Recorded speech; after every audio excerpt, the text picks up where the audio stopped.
What is up, my little pretties? It's your mistress, the Queen of Lions. Welcome back to episode 6 of Shadow Tales, where I tell all about our fairy tales and other stuff. Now, today we are going to be doing another fairy tale story, and this one is called Sleeping Beauty by the Brothers Grimm. Now, anyways, let's begin, shall we? A long time ago, there was a king and a queen who said every day, "Ah, if only we had a child." But they never had a child. But then that happened once when the queen and the king had found out that they were having a baby. A frog leapt out of the water onto the land and said to her, "Your wish shall be fulfilled. Before a year gone by, you shall have a daughter." What the frog said was true, and the queen said had a little girl who was so pretty that the king could not contain himself for joy, and ordered a great feast. He invited only his kindred friends and acquaintances, but also the wise woman, in order that they might be able to be kind and disposed towards the child, as there were 13 of them in his kingdom. But he only had 12 golden plates for them to eat out of. One of them had to be left at home. The feast was held with many manners splendid, and when it came to the end, the wise women bestowed their magic gift upon the baby. One gave vitriol, the other beauty, and the third riches. And so on, everything in the world has gone and came to what they wished for.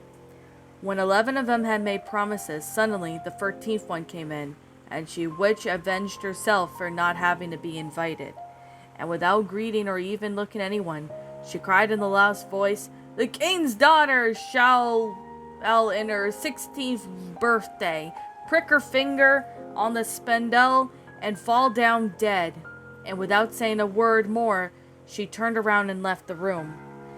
Everyone in the kingdom was all shocked, but the 12th, whose good wish still remained unspoken, came forward, as she cannot undo the evil sentence, but softened it.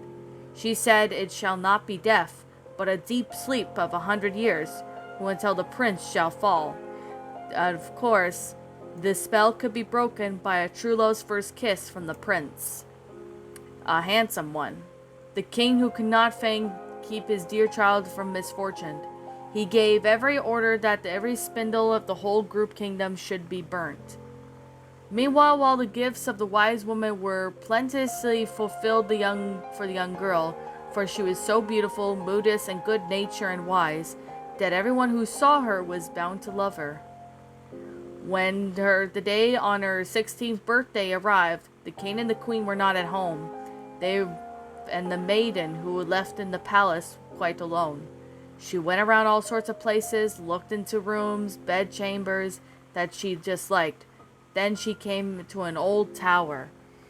She climbed up the old, narrow, winding staircase and reached to the door. A rusty key was in the lock. She turned at the door and it sprung open, and there were a little room sat an old woman with a spindle, busily spinning her flax. "Good day, old mother," the king's daughter said. "What are you doing here?" "I'm spinning," said the old woman. But this caught the young girl's attention. As she went closer to the spindle of spinning wheel, she touched what seemed to be the spindle spinning wheel and pricked her finger. And at that moment, she fell on the floor and she fell asleep. She was in a sleep and extended the whole palace. The king and queen, who just came home, had entered the greatest hall and began to sleep, and the whole court was with them. The horses, too, went to sleep in the stable, the dogs in the yard, the pigeons on the roof, and the flies on the wall, and even the fire that was flaming on the hearth became quiet and slept. Roast meat was left out frizzling, and the cook, who was just going to pull the hair out of the scrubbly boy because he had forgotten something to let him go, he went to sleep. And the wind fell on the trees before the castle, and the leaf it never moved. But a bit around the castle where grew a huge hedge of thorns, which every year became higher and grew close to the castle. But there was nothing to be stopped it, not even the flag upon the roof, but the story of the beautiful sleeping Briar Rose.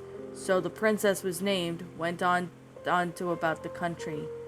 And from that time to time, king's sons came and tried to get through the thorny hedge of the castle, but they found it impossible, for the thorns held fast together as if they had hands, and the youths were caught in them, and they could not get loose again, and died in a miserable death.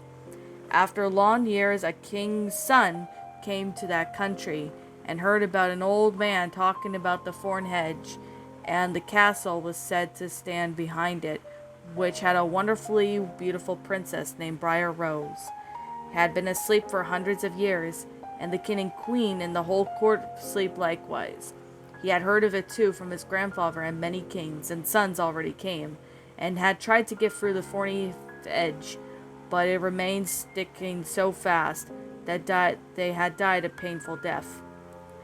When the young prince said, "I am not afraid, I will go see the beautiful Briar Rose," and the good old man might dissuade them as he would, and would not listen to his words.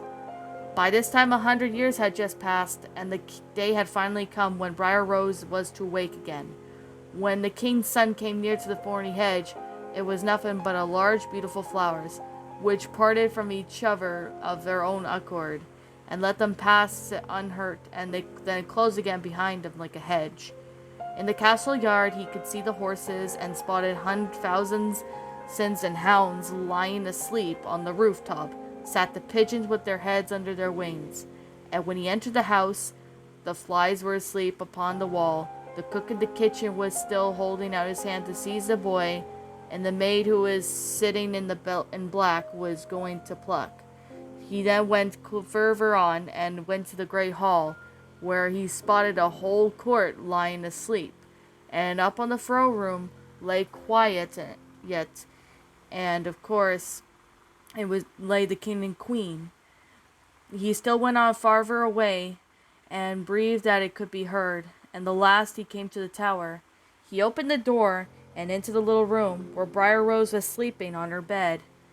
There she lay, so beautiful that he could not turn his eyes away.